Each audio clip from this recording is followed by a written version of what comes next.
Welcome back. You're watching To The Point. What's the future that faces Kejriwal, Bhushan and Yadav? What are the prospects for the Aam Aadmi Party? And can its image that's been damaged, if not destroyed, be repaired and also resurrected? My guests are the opinion page editor of the Indian Express, Vandita Mishra, the associate editor of the Hindu, Smita Gupta, the political editor of the Hindu, Sharma, and an Aam Aadmi Party member who supports Prashant Bhushan and Yogendra Yadav, Milind Gupta. Unfortunately, the Aam Aadmi Party refused to send an official representative to speak on behalf of Arvind Kejriwal. Vandita Mishra, let's start with Prashant Bhushan and Yogendra Yadav. How much damage has the Aam Aadmi Party suffered as a result of the very public and unfortunate way both of these gentlemen were first thrown out of the PAC and then the National Executive? I think there's been damage in as much as these were two men who had independent standing apart from the Aam Aadmi Party. Now what we have left is Arvind Kejriwal and his followers.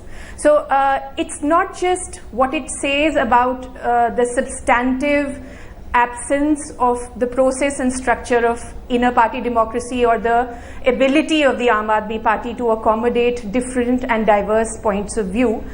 It's also the discarding of the polite fictions of inner democracy. You know, our political parties are not known to be democratic internally, but there are some polite fictions, some fig leaves that are maintained. With the expulsion of the only two leaders who actually had some kind of an independent standing, apart from Kejriwal, those polite fictions and fig leaves have been totally discarded. And there is a nakedness about the Aam Aadmi Party, what is left of it today. I think there is a damage because the idea of AAP was never just another political party. It was always, it wanted to seem larger than it was. Today it looks like what it is. That's the difference. Smita Gupta, I want to pick up on that thought that the fiction has been seen through, the fig leaf has dropped. What we actually witnessed over the weekend was a tamasha. And frankly, there's no other word for it.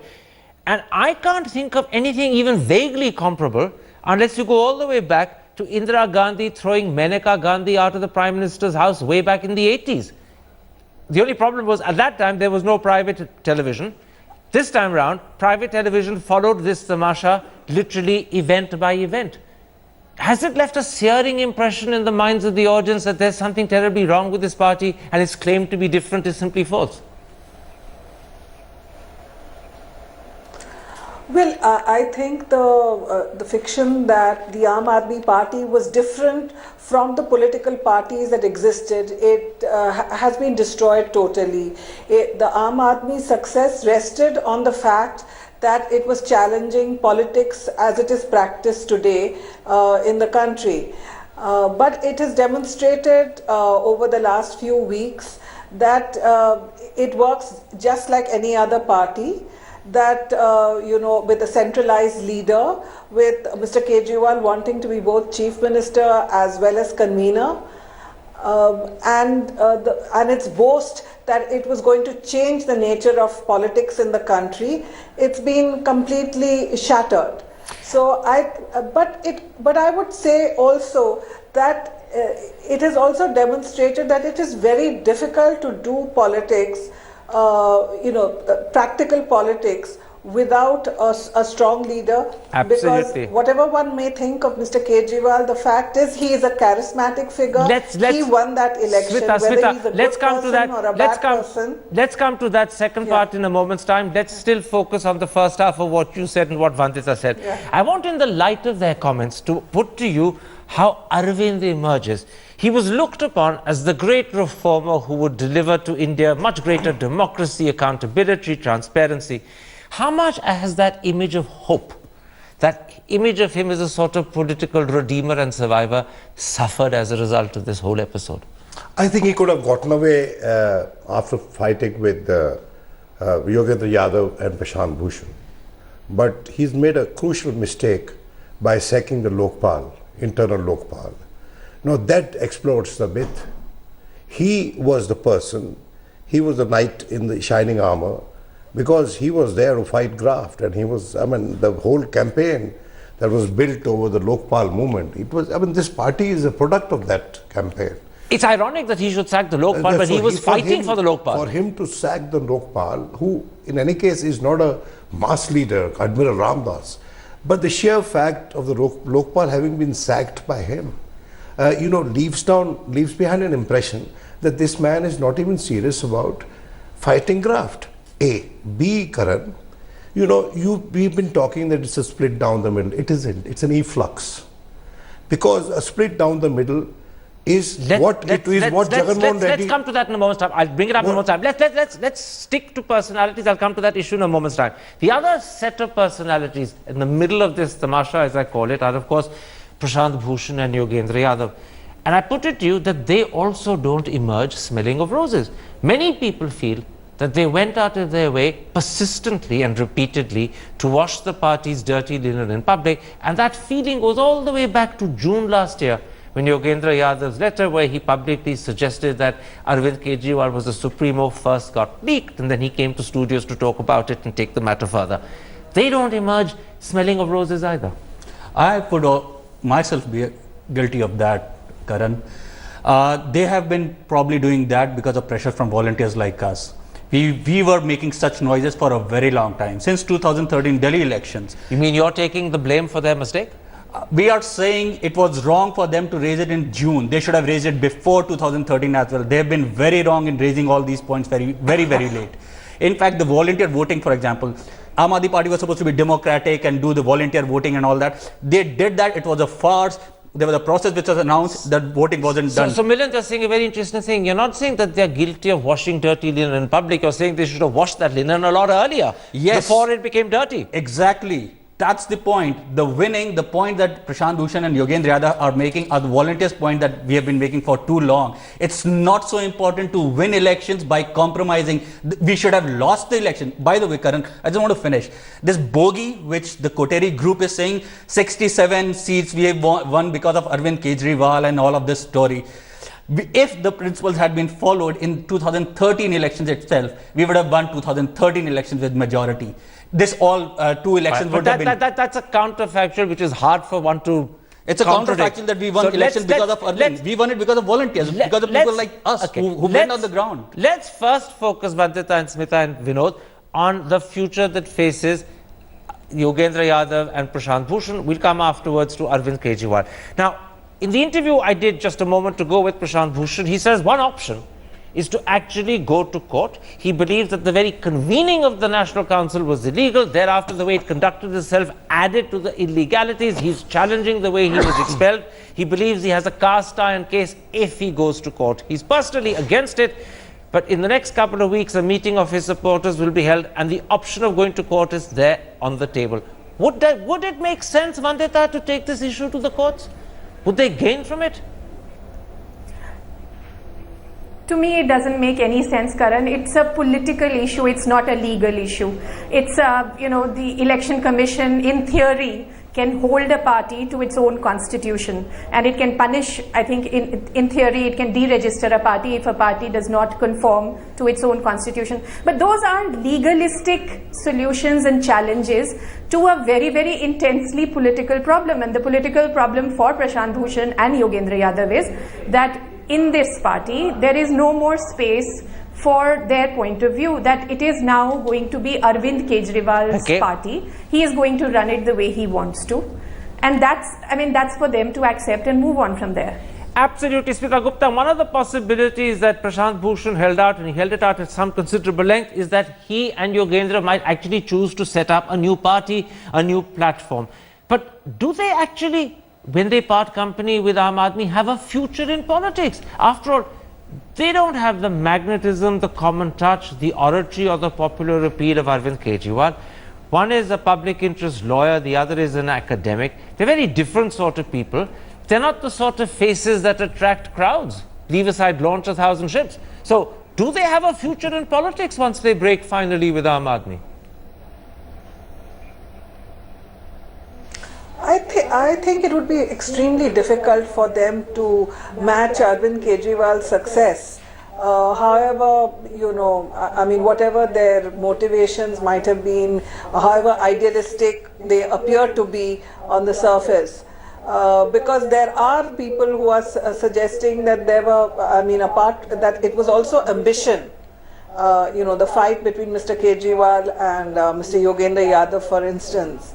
But I don't think that either Prashant Bhushan or Yogendra Yadav have it in them to build another political party, frankly. Because, I mean, let's take somebody better known, like say Aruna Roy.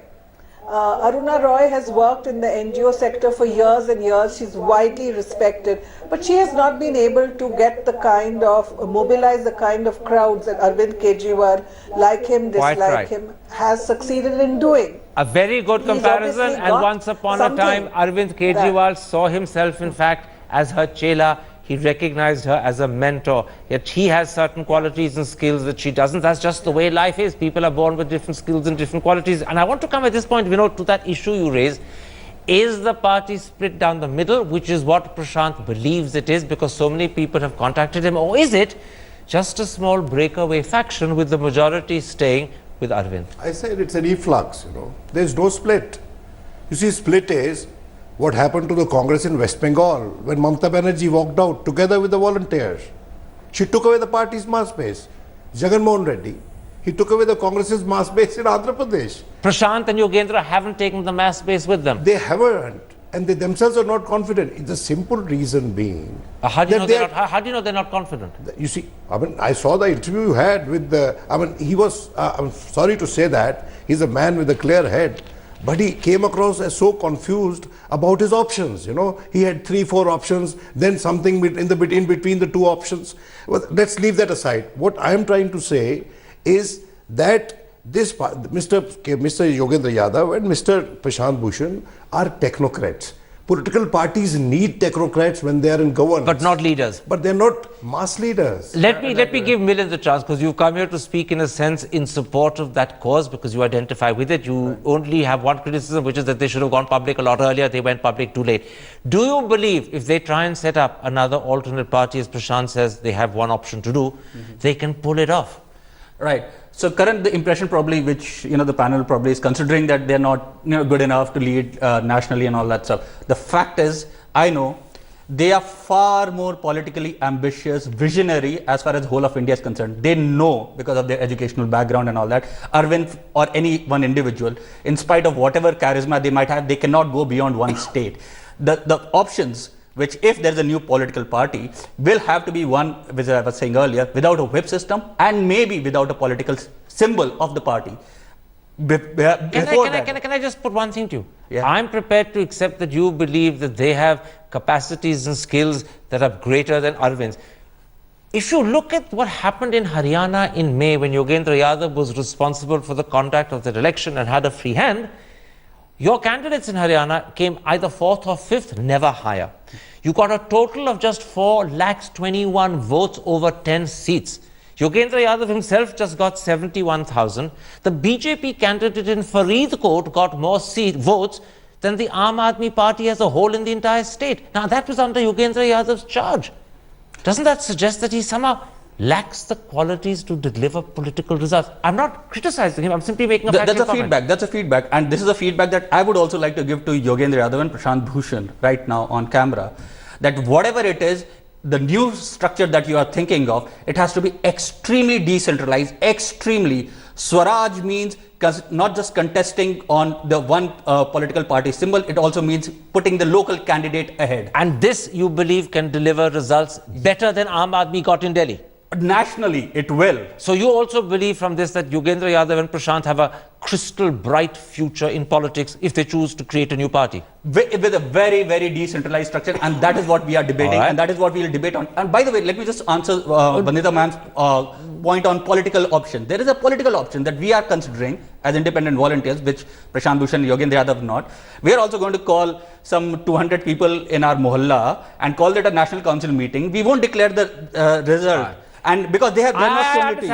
You're going to do a tit for tat, call your own national council and expel Arvind Kejriwal just as he expelled you. But let's not go down. Declare the list. They have not declared the list. Let's not go down that route. You have every right to try it. It might look a bit gimmicky, but that's your right to try. Let's come to Arvind Kejriwal and the future that faces him. Vandita Mishra, what does he need to do to recover his image and standing? Because there's no doubt that the halo that surrounded him, the shine to his image, has been badly damaged, if not shattered. So what does he need to do to recover lost ground?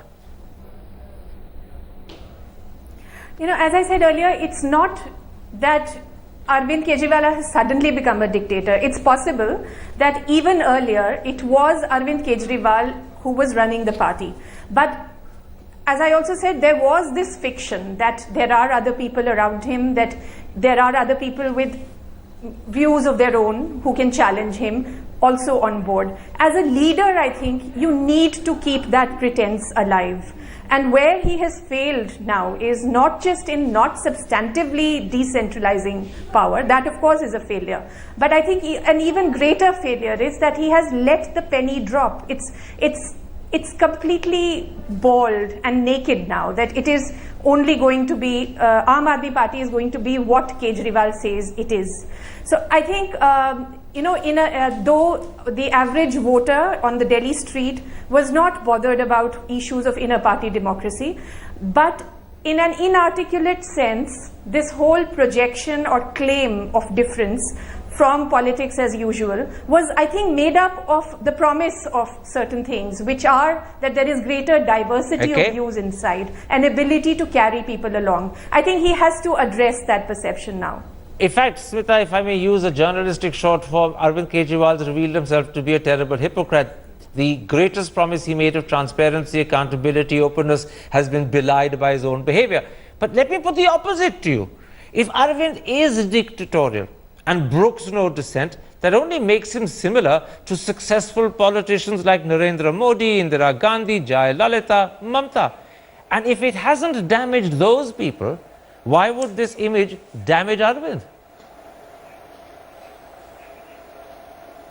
Well, I'd like to respond to that by saying two things. One, that yes, of course, it has proved how difficult it is to run a truly democratic party, and that the formula that Narendra Modi or Indira Gandhi or any of these charismatic leaders adopted and succeeded in, you know, he has done the same thing.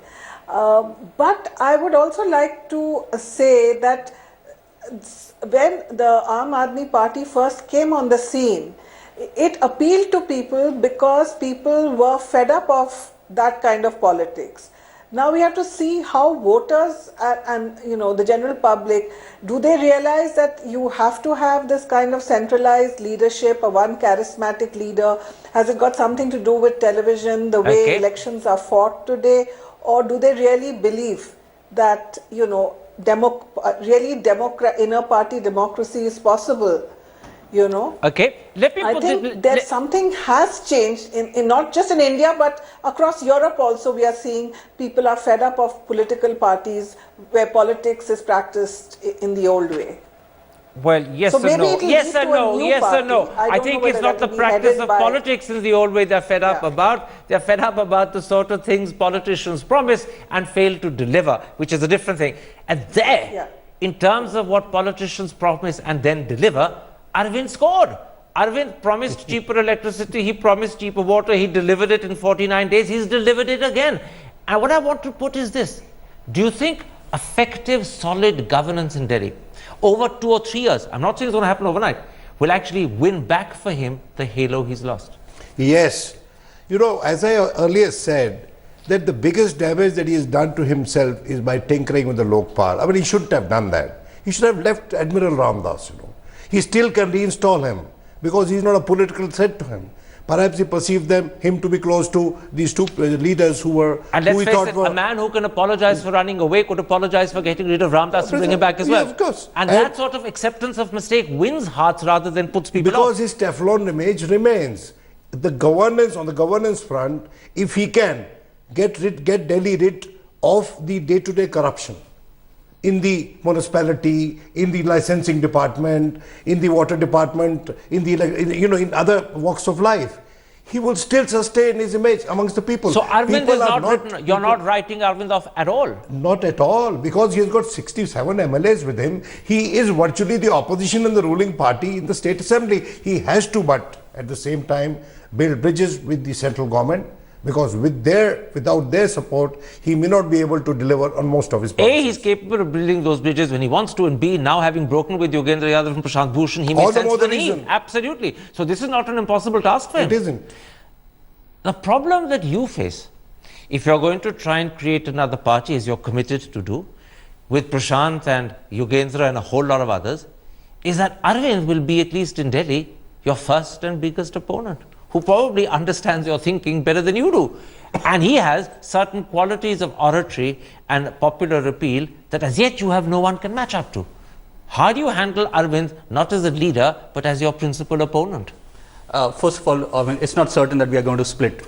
And neither are volunteers. We do not want to decide between two people. And we hope Prashant Bhushan and Yogendra Yadav, they continue to remain a problem with the establishment. I am a problem right now, and I'm speaking against Arvind, and they would dare not expel me. They cannot. I intend to remain a thorn. Having said that. But Prashant made it very clear in that interview that there is a line he does not wish to have to deal with the goons and with Arvind Kejriwal. He made it crystal clear he doesn't want to continue. He doesn't want to himself either resign. What he wants to do is retrieve the party from Arvind and get rid of Arvind instead. Right. And that's your ambition too? That's right. To get rid of Arvind? Arvind has supported violence. He supported violence. That video was edited. Ask him to release the 28th and But just a moment. Is it a realistic ambition to have to get rid of Arvind, the man who won you 67 seats? If he supported violence, yes. If he supported violence, yes. How many people in your party stand by you in trying to get rid of Arvind? Out of 295 founder members, Karan, 295, and that is the reason they have not made the list public. Media is not yet asking for it. They have not made the 200 signatures which are made public. They do not have the founder members. They are, as far as the founder members are concerned, they are against whatever has happened. My last question, because we're running out of time, it's a very quick question. The majority, if not the preponderance of your party and its supporters outside, identify Arvind as the party. They identify Arvind with the future of the party. He may have made horrible mistakes. That I'm not denying. But without him, the party has no future. You're actually seriously saying that the majority will actually get rid of Arvind? Let me just put it this way. Outside of the party, your question is outside of the party. And inside, both. Inside, founder members, I dare them, they'll be exposed hollow on this claim inside party as well. If they release, and I dare them, release the 200 signatures, make them public, release the national council list, make it public, and they'll be exposed hollow on this. So Arvind is a minority amongst founder members? Yes. Yes. What about the majority of the national council? Is he a minority there? The founder members is the national council, Karan. And he's a minority? Yes. But they voted with him to get rid of Bhushan and... They have not made the list public, Karan. So the vote is fraudulent? Yes, the vote was fraudulent. All right. But the Delhi vote was genuine. You said an awful lot. Much of it will strike people with amazement, with incredulity. They may not believe it, but you have every right to your belief. You have every right to your belief. Not just Karan. You said outside of the party. I'm out of time. I'm simply underlining that what you said is hard to believe, but you have every right to say it. And I thank you for coming to studio and joining me. And I want to simply point out that Arvind Kejriwal and the Aam Aadmi Party refused to send a representative to express the official party line. Please remember that. At least Milind had the guts to come as a sitting member of Aam Aadmi, criticize his own leadership and support people who are thought of as breakaways. All credit to him for that, even though what he said is hard to believe. My thanks to my guests for joining me. And there we end this particular episode. Goodbye. Good night.